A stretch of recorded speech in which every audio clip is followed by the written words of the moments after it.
भाइयों और बहनों, कहानी शुरू होने से पहले एक काम कर लो। लाइट बंद, आवाज फुल और चैनल को सब्सक्राइब। क्योंकि आज जो होने वाला है वो सिर्फ कहानी नहीं, एक चेतावनी है। तो चलिए शुरू करते हैं। उस गांव का नाम था रामपुर। दिन में बिल्कुल आम गांव, लेकिन जैसे ही रात के 12 बजते पूरा गांव ऐसे चुप हो जाता, मानो किसी ने सबकी आवाज छीन ली हो। क्योंकि ठीक 12 बजे एक अजीब सी हंसी सुनाई देती थी। ऐसी हंसी जो कानों से नहीं, सीधे दिल के अंदर घुस जाती थी। अरे यार मोहन, ये लोग बेवजह डर फैलाते रहते हैं। भूत वूत कुछ नहीं होता। आज देखना, मैं खुद बाहर निकल कर दिखाऊंगा। तू पागल हो गया क्या राहुल? पूरा गांव घरों में बंद हो जाता है और तू कह रहा है कुछ नहीं होता। भाई हिम्मत है तो ठीक, पर अगर कुछ हो गया ना तो मैं जिम्मेदार नहीं। रात गहरी होती गई। घड़ी की सुइयां धीरे धीरे 12 की तरफ बढ़ने लगीं। हवा अचानक ठंडी हो गई। पेड़ों के पत्ते बिना हवा के हिलने लगे। ये क्या था? कोई बच्चा होगा यार। लोगों ने बेकार में अफवाह फैला रखी है। राहुल, ये हंसी इंसान की नहीं है। मैंने इंसानों को हंसते देखा है, पर ये हंसी जैसे कोई दर्द में हंस रहा। तभी सामने वाले पीपल के पेड़ के नीचे एक साया हिलता हुआ दिखाई दिया। धीरे धीरे वो साया और पास आने लगा। इतने सालों बाद कोई खुद चलकर आया है मुझसे मिलने। डर क्यों रहे हो? मैं तो बस थोड़ा हंसती हूँ। अगर तू भूत है तो सीधे बता देना, ये हंसी वसी क्यों कर रही है? क्योंकि जब मैं रोती थी तब किसी ने नहीं सुना। आज मैं हंसती हूँ तो सब डर जाते हैं। अचानक भूतनी की हंसी रोने में बदल गई। पूरा इलाका कांपने लगा। मोहन तो बेहोश हो गया और राहुल वो वहीं पत्थर की तरह खड़ा रह गया। डर मत, मैं किसी को नहीं मारती। बस इतना चाहती हूँ कि मेरी कहानी कोई सुन ले। अगर आज रात आपको भी कहीं दूर से हंसी सुनाई दे तो पलट कर मत देखना, क्योंकि हो सकता है वो आपको ही ढूंढ रही हो। अगली सुबह रामपुर वैसा नहीं था जैसा हर दिन होता था। मुर्गे ने बांग नहीं दी। कुएं के पास बैठने वाले बुजुर्ग आज घर से बाहर नहीं निकले। और सबसे अजीब बात, पीपल के पेड़ के नीचे राहुल अब भी बैठा था। अरे, ये तो जिंदा है, पर इसकी आंखें ऐसी क्यों हैं? वो अकेली थी, बहुत अकेली। राहुल की आवाज अब उसकी नहीं लग रही थी, जैसे कोई और उसके अंदर से बोल रहा हो। तभी मोहन को होश आए। वो भूतनी नहीं थी मोहन, वो सरला थी। सरला का नाम सुनते ही गांव के बुजुर्गों के चेहरे पीले पड़ गए। ये नाम आज के बाद नहीं लिया जाना चाहिए था। तब सामने आई 40 साल पुरानी सच्चाई। सरला इसी गांव की लड़की थी, जिसे झूठा इल्जाम लगाकर पीपल के पेड़ से बांध दिया गया। वो रोती रही, गिड़गिड़ाती रही, पर किसी ने नहीं सुना।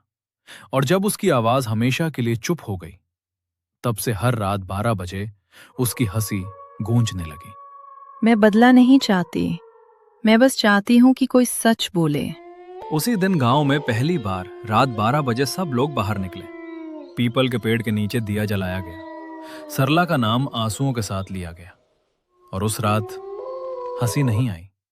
लेकिन कहानी यहीं खत्म नहीं हुआ, क्योंकि कुछ दिन बाद पास के गांव से खबर आई, वहां भी रात 12 बजे एक अजीब हंसी सुनाई देने लगी है। और इस बार वो हंसी राहुल की आवाज जैसी थी।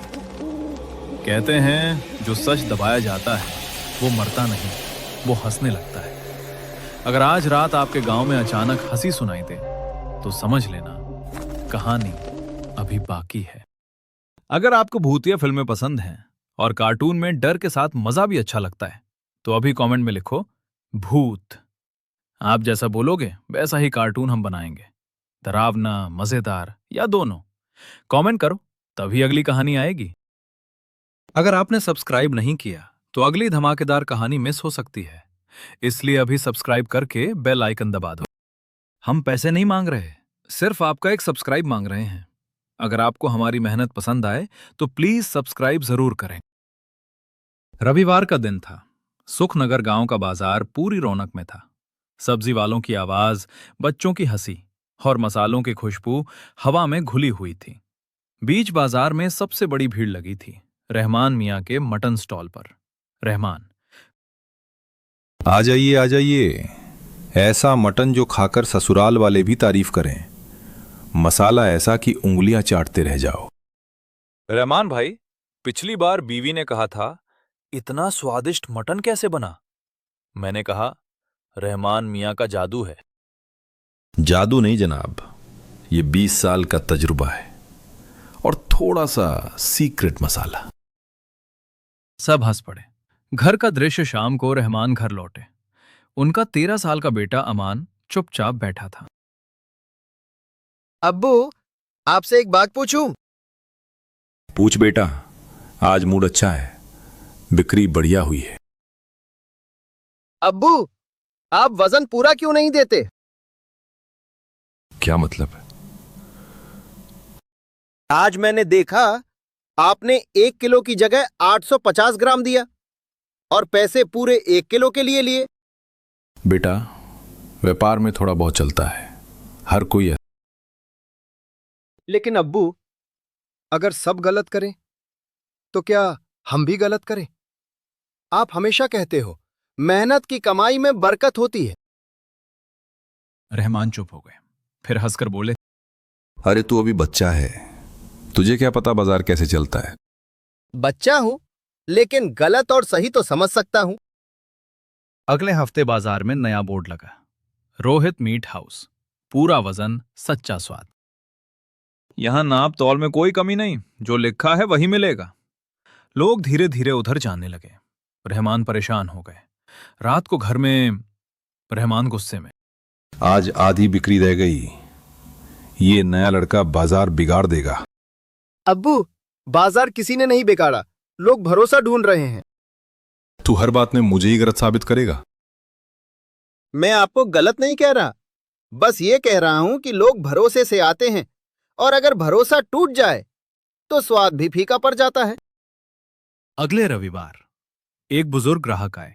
रहमान बेटा, पहले जैसा स्वाद नहीं रहा और ये हड्डियां ज्यादा क्यों लग रही हैं? मुझे भी कम लगा वजन। भीड़ कम होती गई। रहमान अकेले बैठ गए। क्या सच में मैं गलत था? अमान पास आकर बैठ गया। गलती करना बुरा नहीं है, गलती मानना मुश्किल होता है, लेकिन आप मजबूत हो, आप मान सकते हो। रहमान की आंखें नम हो गईं। मैंने जल्दी पैसे कमाने के चक्कर में अपना नाम खराब कर लिया। अगले हफ्ते रहमान ने बड़ा बोर्ड लगाया, आज से पूरा वजन, कम निकला तो पैसा वापस। बाजार में खड़े होकर बोले, दोस्तों, अगर मुझसे गलती हुई है तो आज मैं माफी मांगता हूं। आज से न वजन कम होगा न भरोसा। गलती मानने वाला ही बड़ा होता है।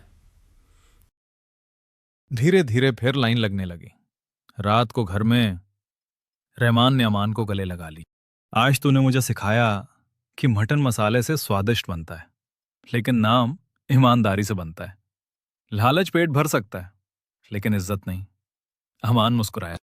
अब्बू, आज आपका मटन पहले से ज्यादा स्वादिष्ट है, क्योंकि उसमें सच्चाई मिली हुई है। दोनों हंस पड़े।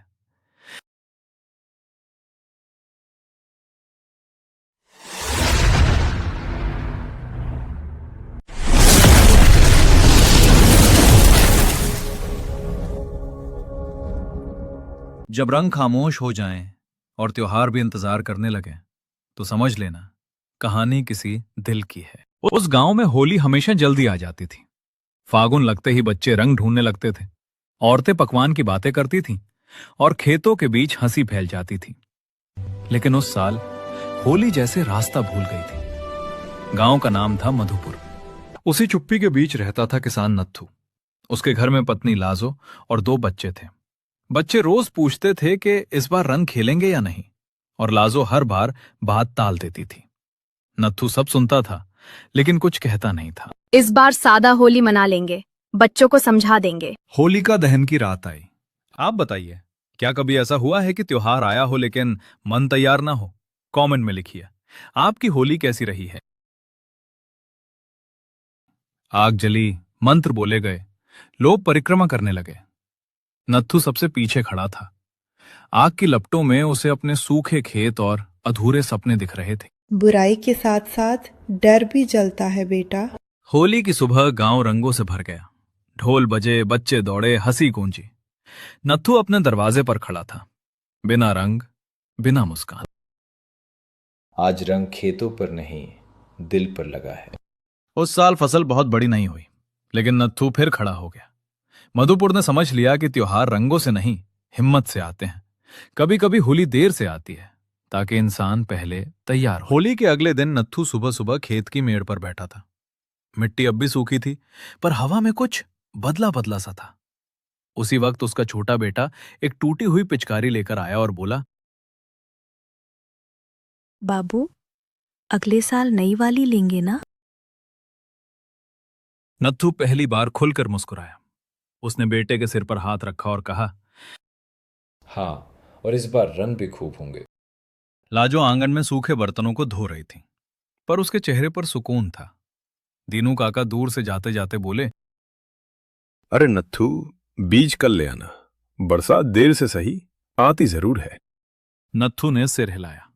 आज पहली बार उसे भरोसा हुआ था, मधुपुर फिर वही गांव था, जहां खेत थे, जहां लोग थे और जहां उम्मीद जिंदा थी।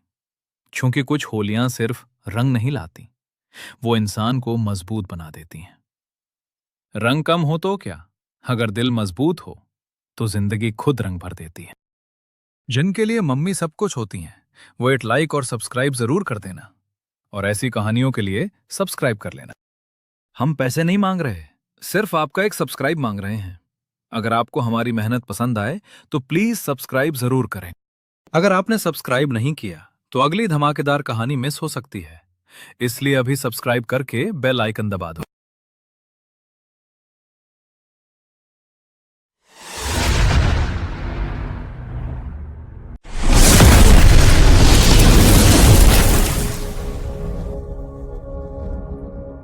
बहुत समय पहले की बात है। एक छोटे से राज्य में राजा मोटू सिंह राज करता था। राजा दिल से अच्छे थे, लेकिन एक बड़ी समस्या थी। राजा बहुत आलसी थे। राजा दिन भर सिंहासन पर बैठे रहते, न दरबार लगाते, न जनता की बातें सुनते। अगर कोई फरियाद लेकर आता तो राजा कहते, कल आना, आज नींद आ रही है। एक दिन राज्य में एक बूढ़ा बाबा आया।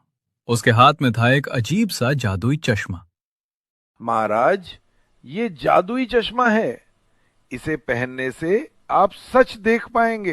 अरे बाबा, मुझे तो पहले ही सब दिखता है। राजा ने मजाक में चश्मा पहन लिया, और तभी राजा को दिखने लगे भूखे बच्चे, टूटी सड़कें, रोते किसान, परेशान जनता। अरे, ये सब मेरे राज्य में हो रहा है। हाँ महाराज, यही सच है जो आप अब तक नहीं देख रहे थे। उस दिन के बाद राजा बदल गया। अब वो आलसी नहीं रहा। राजा सुबह जल्दी उठने लगा, खुद गांव-गांव जाने लगा, लोगों की बातें सुनने लगा। हमारा राजा अब सच में राजा बन गया। राज्य धीरे धीरे खुशहाल होने लगा। बाबा, ये चश्मा मेरे पास ही रहने दो। महाराज, अब आपको चश्मे की जरूरत नहीं, अब आपका दिल ही सब देख सकता है। जो सच देखता है वही अच्छा इंसान और अच्छा राजा बनता है। आलस छोड़ो, जिम्मेदारी समझो। हम पैसे नहीं मांग रहे, सिर्फ आपका एक सब्सक्राइब मांग रहे हैं। अगर आपको हमारी मेहनत पसंद आए तो प्लीज सब्सक्राइब जरूर करें। अगर आपने सब्सक्राइब नहीं किया तो अगली धमाकेदार कहानी मिस हो सकती है, इसलिए अभी सब्सक्राइब करके बेल आइकन दबा दो। जो बिना सब्सक्राइब किए जाता है ना, उसकी चाय ठंडी हो जाती है। इसलिए जल्दी से सब्सक्राइब का लाल बटन दबाओ, बेल आइकन बजाओ और हमारे परिवार का हिस्सा बन जाओ। सूरजपुर नाम के एक छोटे से गांव में दो गहरे दोस्त रहते थे, रोहित और उज्जवल। दोनों बचपन से साथ थे, साथ स्कूल जाते, साथ खेलते और हर राज एक दूसरे से शेयर करते थे। गांव में लोग उनकी दोस्ती की मिसाल देते थे। रोहित गरीब परिवार से था, लेकिन बहुत मेहनती और सीधा साधा लड़का था। उज्जवल थोड़ा चालाक था, लेकिन बाहर से हमेशा सच्चे दोस्त जैसा व्यवहार करता था। बड़ा सपना एक दिन स्कूल में मास्टर जी ने घोषणा की, जो इस बार परीक्षा में पहला स्थान लाएगा उसे शहर के बड़े कॉलेज में मुफ्त पढ़ाई का मौका मिलेगा। रोहित की आंखों में चमक आ गई। उसने मन ही मन ठान लिया, मुझे ये मौका पाना ही है। उज्जवल ने भी कहा, हम दोनों साथ पढ़ेंगे और साथ में आगे बढ़ेंगे। दोनों रोज साथ पढ़ाई करने लगे, लेकिन जहां रोहित पूरी मेहनत करता, वहीं उज्जवल अंदर ही अंदर चलने लगा। परीक्षा से 1 हफ्ता पहले उज्जवल ने कहा, यार रोहित, मेरी तबीयत ठीक नहीं है, अपनी नोट्स दे दे, मैं घर पर पढ़ लूंगा। रोहित ने बिना शक किए अपनी सारी कॉपियां उसे दे दी। उसे क्या पता था कि उसका सबसे बड़ा दुश्मन कोई और नहीं बल्कि उसका अपना दोस्त है। उज्जवल ने नोट्स के कुछ जरूरी पन्ने फाड़ दिए और कई जगह गलत जवाब लिख दिया। वो चाहता था कि रोहित परीक्षा में गलती करे और वो खुद टॉप करे। परीक्षा खत्म हुई। रोहित को कुछ सवाल अजीब लगे थे, लेकिन उसने अपनी समझ से जवाब लिखे। रिजल्ट वाले दिन पूरा स्कूल इकट्ठा हुआ। मास्टर जी ने नाम पुकारा। इस साल पहला स्थान प्राप्त किया है रोहित ने। पूरा स्कूल तालियों से गूंज उठा। उज्जवल का नाम फेल की सूची में। सच्चाई जांच में पता चला कि उज्जवल ने किताब से नकल की थी और रोहित के नोट्स के साथ छेड़छाड़ की थी। सच्चाई सामने आते ही उज्जवल की आंखों से आंसू बहने लगे। रोहित ने बस इतना कहा, दोस्ती में भरोसा सबसे बड़ा होता है। जो दोस्त भरोसा तोड़े वो दोस्त नहीं, एक सीख होता है। उज्जवल को अपनी गलती का एहसास हुआ, लेकिन तब तक बहुत देर हो चुकी थी। रोहित शहर चला गया और अपनी मेहनत से बड़ा अधिकारी बना। उज्जवल को अपनी धोखेबाजी का पछतावा जिंदगी भर रहा। सीख, सच्चा दोस्त वही है जो आपकी सफलता में खुश हो, ना कि आपकी तरक्की से जलकर आपको गिराने की कोशिश करे। अगर आपने सब्सक्राइब नहीं किया तो अगली धमाकेदार कहानी मिस हो सकती है, इसलिए अभी सब्सक्राइब करके बेल आइकन दबा दो। दोस्तों, अगर इस वीडियो में मुझसे कोई गलती हो जाए तो दिल से माफ कर दीजिएगा, क्योंकि मैं सीख रहा हूं और आप ही मेरे अपने हैं। आपका एक छोटा सा सब्सक्राइब और शेयर मेरे हौसले को बहुत बड़ा बना देता है। अगर आपको मेरी मेहनत सच्ची लगे तो जाते जाते चैनल को जरूर अपना प्यार दे जाना। एक छोटा सा गांव था, रामपुर। गांव छोटा था, लेकिन एक चीज बहुत मशहूर थी। गांव के बाहर पुराना सूखा कुआं। लोग कहते थे दिन में वो बस एक टूटा हुआ कुआं है, लेकिन रात में वहां कोई रहता है। अरे उधर मत जा, वो भूत वाला कुआं है। तू भी ना, भूत भूत कुछ नहीं होता। मैं सच बोल रहा हूँ, रात को आवाज आती है वहाँ से। अच्छा, आज रात चलेंगे, देखते हैं कौन है। शुभम डर गया, लेकिन रोहित जिद्दी था। उसे सच जानना था। हवा चल रही थी, पेड़ हिल रहे थे, चारों तरफ सन्नाटा। रोहित और शुभम धीरे धीरे कुएं की तरफ बढ़े। रोहित, वापस चलते हैं। चुप रहे, कुछ नहीं है। अचानक थप, कुएं के अंदर से आवाज आई। सुना? हाँ, किसी ने पत्थर फेंका होगा। दोनों कुएं के पास गए और अंदर झांका।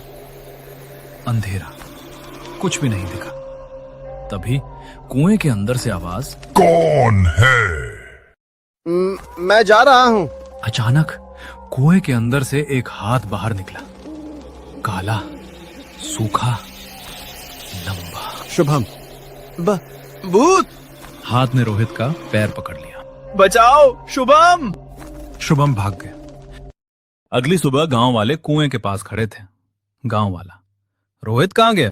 भूत, भूत ले गया। गांव वाले अंदर झांकते हैं। अंदर कुछ नहीं, बस कीचड़। उस दिन के बाद रोहित कभी नहीं मिला, लेकिन कहानी खत्म। ये कुआं क्यों बंद है? गांव वाला, उधर मत जाना, भूत रहता है। विकास को यकीन नहीं हुआ। रात को वो अकेला कुएं के पास गया। अगर कोई है तो सामने आओ। सन्नाटा। फिर कुएं से वही आवाज, नीचे आओ। कौन हो तुम? अचानक कुएं से वही काला हाथ निकला। धीरे धीरे पूरा साया बाहर आया। मैं यहां गिरा था, किसी ने बचाया नहीं। कौन? तुम्हारे गांव वालों ने। भूत अचानक गुस्से में आ गया। अब कोई नहीं बचेगा। वो तेजी से विकास की ओर बढ़ा। नहीं, बचाओ। अगले ही पल सन्नाटा। अगली सुबह गांव वाले फिर कुएं के पास। गांव वाला, एक और लड़का गायब। नहीं, वापस आ गया। उस दिन के बाद गांव में नियम बन गया, सूरज ढलते ही कोई घर से बाहर नहीं निकलेगा। लेकिन रात में आज भी कुएं से आवाज आती है, नीचे आओ। दोस्तों, अगर कहानी पसंद आई हो तो कमेंट में जरूर बताएं कि आपको सबसे अच्छा हिस्सा कौन सा लगा। अगर कोई गलती रह गई हो तो प्यार से बताना, ताकि हम अगली बार और बेहतर वीडियो ला सकें। बोलो हर हर महादेव। कहानी शुरू करने से पहले आपसे छोटी सी रिक्वेस्ट है, अगर आप मोटिवेशनल और इमोशनल स्टोरीज पसंद करते हैं तो चैनल सब्सक्राइब जरूर करें और बेल आइकॉन दबाएं। बोलो राधा राधा। एक छोटे से गांव में राहुल नाम का लड़का रहता था। उसका परिवार बहुत गरीब था, लेकिन उसके सपने बहुत बड़े थे। राहुल रोज सुबह जल्दी उठता, घर के काम करता और फिर स्कूल जाने के लिए 5 किलोमीटर पैदल चलता। रास्ते में लोग अक्सर उसका मजाक उड़ाते और कहते, इतनी मेहनत पढ़ाई में क्यों करता है? आखिर करना तो मजदूरी ही है। राहुल बस मुस्कुरा देता और चुपचाप आगे बढ़ जाता। राहुल की सबसे बड़ी ताकत उसकी दादी थी। दादी हमेशा उसे कहती, बेटा मेहनत का फल देर से मिलता है लेकिन मीठा होता है। राहुल को उनकी बातों पर पूरा भरोसा था। रात में जब गांव में बिजली चली जाती तो वो मिट्टी के छोटे दीपक की रोशनी में पढ़ाई करता। उसकी आंखें थक जाती, लेकिन उसका हौसला कभी नहीं थकता। एक दिन स्कूल में मास्टर जी ने घोषणा की कि जिले में छात्रवृत्ति परीक्षा होने वाली है। जो बच्चा पास होगा उसकी आगे की पढ़ाई मुफ्त होगी। ये सुनते ही राहुल का दिल तेज धड़कने लगा। उसने मन ही मन ठान लिया, उसे ये परीक्षा पास करनी ही है। अब राहुल पहले से भी ज्यादा मेहनत करने लगा। वो खेलना छोड़कर हर खाली समय पढ़ाई में लगाने लगा। कई बार उसे नींद आती, लेकिन वो ठंडे पानी से मुंह धोकर फिर किताब खोल लेता। दादी चुपचाप उसे देखती और भगवान से उसके लिए प्रार्थना करती। आखिर परीक्षा का दिन आ गया। राहुल ने पूरी लगन से सवाल हल किया। जब परीक्षा खत्म हुई तो उसे लगा जैसे उसके कंधों से बड़ा बोझ उतर गया हो। अब उसे सिर्फ परिणाम का इंतजार था। कुछ हफ्तों बाद स्कूल में परिणाम घोषित हुआ। मास्टर जी ने मुस्कुराते हुए कहा, इस बार हमारे स्कूल से जो बच्चा जिले में पहला स्थान लाया है उसका नाम है राहुल। कहा। पूरा स्कूल तालियों से गूंज उठा। राहुल की आंखों में खुशी के आंसू आ गए। उसे विश्वास ही नहीं हो रहा था। घर पहुंचकर उसने दादी को यह खुशखबरी सुनाई।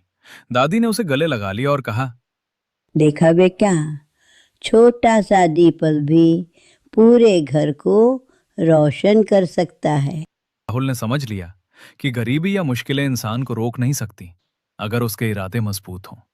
उसने मन ही मन ठान लिया कि वो आगे भी ऐसे ही मेहनत करता रहेगा और एक दिन बड़ा आदमी बनकर अपने गांव का नाम रोशन करेगा। सीख: अगर हौसला मजबूत हो और मेहनत सच्ची हो तो छोटा इंसान भी बड़ा मुकाम हासिल कर सकता है। दोस्तों, अगर कहानी पसंद आई हो तो कमेंट में जरूर बताएं कि आपको सबसे अच्छा हिस्सा कौन सा लगा। अगर कोई गलती रह गई हो तो प्यार से बताना, ताकि हम अगली बार और बेहतर वीडियो ला सकें। बोलो हर हर महादेव।